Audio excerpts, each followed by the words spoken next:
بسم الله الرحمن الرحيم. الحمد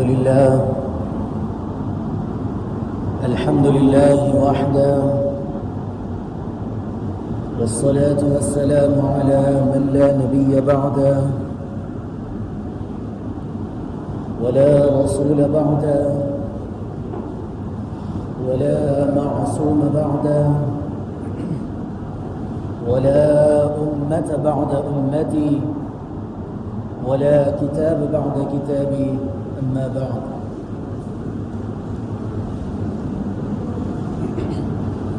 انتہائی واجب الاحترام قابل صدر احترام بزرگان دین حضران اہل سنت، السلام علیکم ورحمۃ اللہ وبرکاتہ.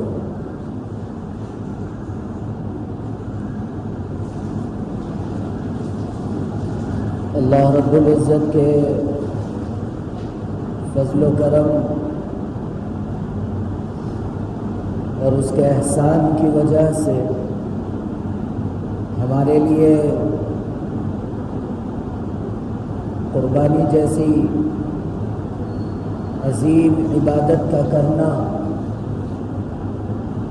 اہتمام کے ساتھ اس کا پورا ہونا ممکن ہوا.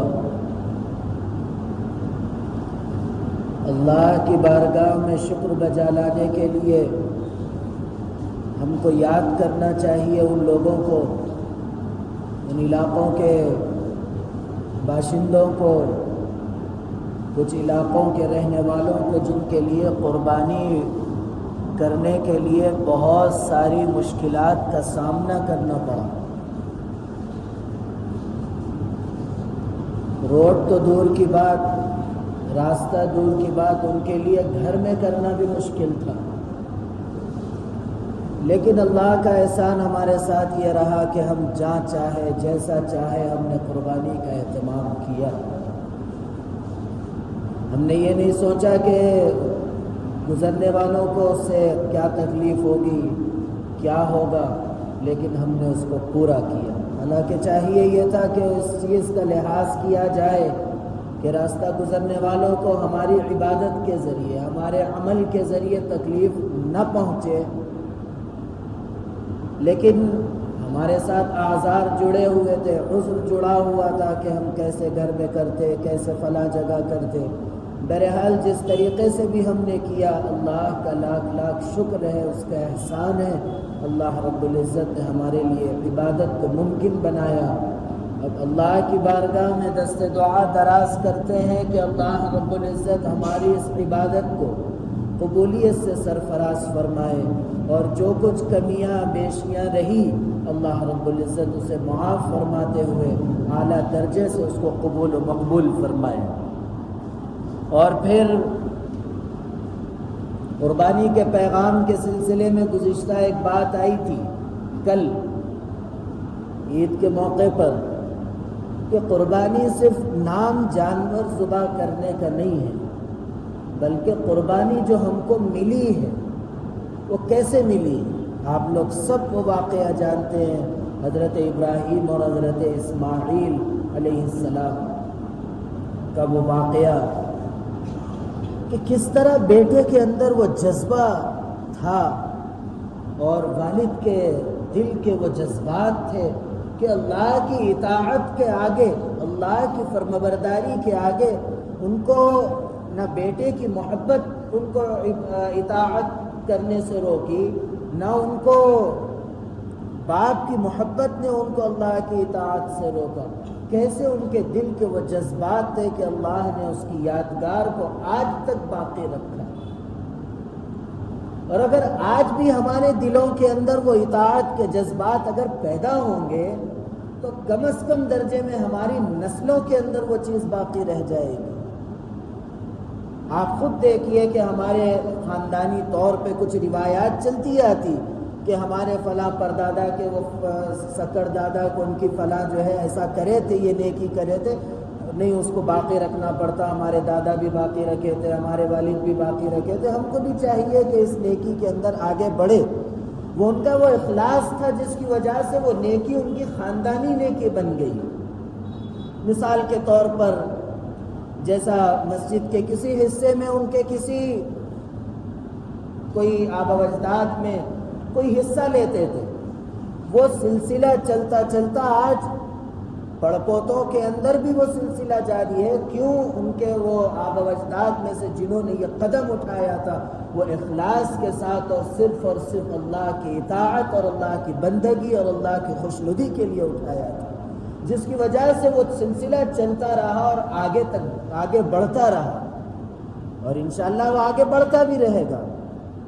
تو اسی طرح ہمارے لیے، ہمارے جو ہے معاشرے کے اندر، ہمارے خاندانوں کے اندر جو ہمارے آبا و اجداد کرے ٹھیک ہے، لیکن کچھ ایسی نیکی جو ہمارے خاندانوں میں نہیں ہے، ہمارے اوپر وہ ذمہ داری عائد ہوتی ہے کہ ہم اس کو آگے بڑھائیں، ہم اس کو ایک پیدا کریں۔ ایسا نہیں کہ کوئی خرافات، ایسا نہیں کہ کوئی بیکار چیزوں میں ہم آگے بڑھیں اور وہ ہمارا خاندانی سلسلہ چلے، نہیں، بلکہ کوئی نیکی کا سلسلہ۔ جیسا مثال کے طور پر آپ ایک سلسلہ شروع کریے کہ ہم اپنے خاندان میں ہمارے گھر میں ایک حافظ ہم ضرور بنائیں گے، اور وہ سلسلہ چلتا رہے گا، اور وہ حافظ ہمارے خاندان کو سنبھالے گا، وہ حافظ ہمارے خاندان کی بری چیزوں کو ختم کرے گا، وہ حافظ ہمارے خاندان کی ہر برائی کو مٹائے گا اور اچھائیوں کو لائے گا، اور اللہ کے نبی علیہ السلام کی اطاعت اور فرمانبرداری والی زندگیوں کو خاندان میں لائے گا۔ یہ ہمت کسی ایک شخص کے کرنے کی وجہ سے ممکن نہیں ہوگی، بلکہ ایک شخص ہمت کرے اور پھر سب کو اس پر لائے، اس پر منوائے، اور وہ چیز آگے بڑھ سکتی ہے۔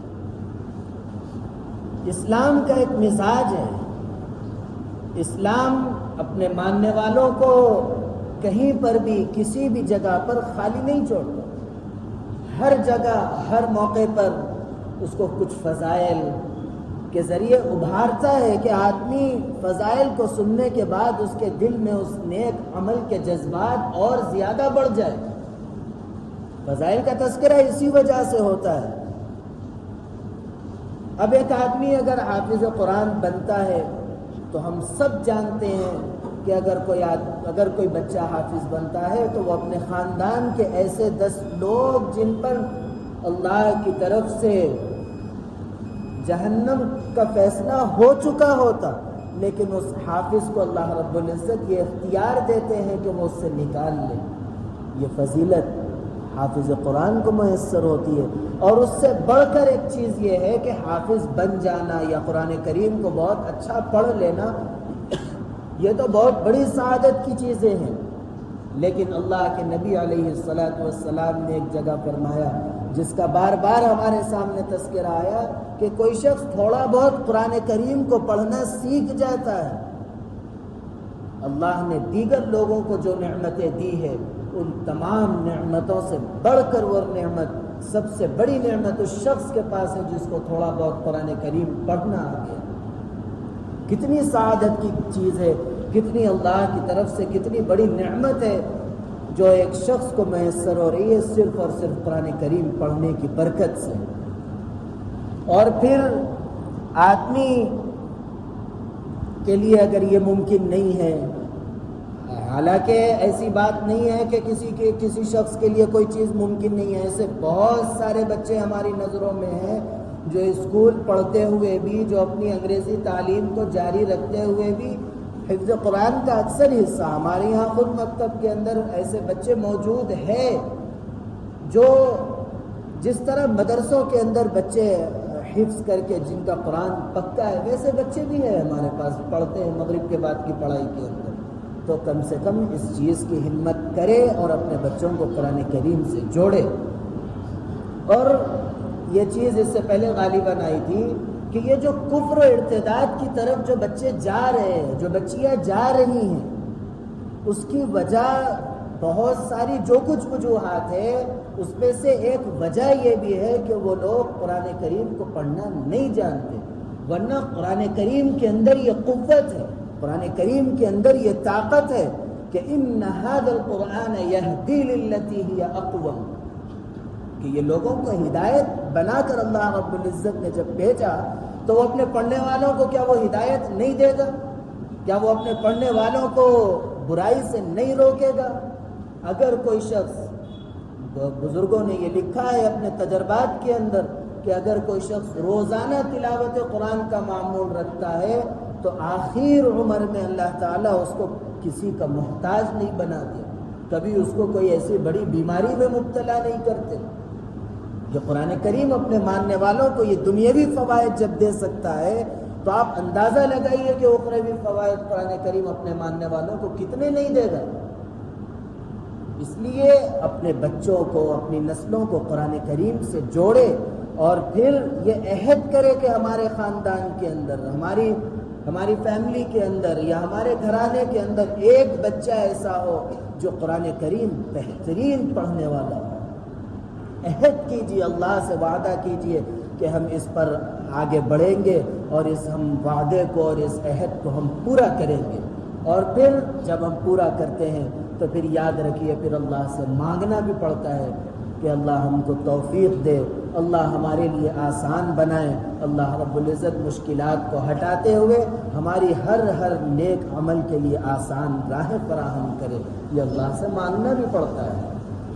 اور اللہ رب العزت دل کا درد اور دل کی تڑپ دیکھ کر اللہ رب العزت بہت سو کو نوازے ہیں، امید ہے کہ ہمیں بھی نواز دیں گے، اور اگر ہم اللہ سے اچھی امید رکھیں گے تو ضرور بھی ضرور اللہ رب العزت ہم کو نواز دیں گے۔ اور پھر آگے بڑھ کر ایک اور چیز کا یہ عہد کرنا ہے ہم کو کہ ہم اس بات کی کوشش کریں کہ ہم ہمارے خاندان کے اندر خوشی کا موقع ہو یا غم کا موقع ہو یا کوئی ایسا مرحلہ ہمارے سامنے آتا ہے جس میں ہم بے قابو نظر آتے ہیں، اس میں کنٹرول کرنے کے لیے ایک شخص ایسا ہو جو ہمارے خاندان اور ہمارے گھر والوں کو بیکار چیزوں سے، اللہ کے نبی علیہ السلام کی نافرمانی جن چیزوں کے اندر ہے ان چیزوں سے روکنے والے ہم بنیں۔ اگر کوئی ایک چیز ہم روک دیتے ہیں تو وہ پھر خاندانوں میں چل پڑتی ہے۔ مثال کے طور پر اگر ہم اپنے خاندان کے اندر، مثال دے رہا ہوں، باجے کو روک دیے، پھر اس کے بعد وہ سلسلہ چل پڑتا، ارے نہیں ہمارے جو ہے والد صاحب نہیں پسند کرتے تھے، جان دو چھوڑو، نہیں ہمارے جو ہے کیا بولتے دادا پسند نہیں کرتے تھے، جان دو چھوڑو۔ ایسا ہوتے ہوتے وہ چیز آگے بڑھتی۔ ایسا نہیں ہے کہ ہر کسی کی اولاد باغی، ہر کسی کی اولاد نافرمان نہیں ہوتی۔ ایسے بچے، بہت سارے ایسے بچے جو اپنے ماں باپ کی رضا کے لیے بہت ساری چیزوں کو چھوڑ دیتے، بہت ساری ایسی چیزوں کو ترک کر دیتے جو ان کے لیے تکلیف کا سبب بنتی۔ ہم بھی اپنی زندگیوں کے اندر، اپنے خوشیوں کے اندر اور اپنے نامناسب احوال کے اندر کسی چیز کو اگر ختم کر دیں گے وہ چیز آگے بڑھے گی اور اس کا ثواب اللہ کی ذات سے امید ہے کہ ہم سب کو ملے گا۔ اللہ رب العزت یہ جو قربانی کا پیغام ہے، اپنی نفسانی خواہشات کو قربان کرنے کا اور اطاعت و فرمانبرداری سچے دل سے کرنا، یہ جو قربانی کا پیغام ہے، اللہ رب العزت اس پیغام کو لے کر آگے بڑھنے کی توفیق عطا فرمائے۔ اللہ رب العزت میرے کہنے اور آپ کے سننے کو قبول فرمائے۔ اللہ رب العزت کہنے، سننے، لکھنے پڑھنے سے زیادہ عمل کی توفیق عطا فرمائے۔ عمل کی باتوں پر عمل کرنے، بچنے کی باتوں سے بچنے اور عقیدے کی باتوں پر عقیدہ رکھنے کی توفیق عطا فرمائے۔ آمین۔ وآخر دعوانا ان الحمد للہ رب العالمین۔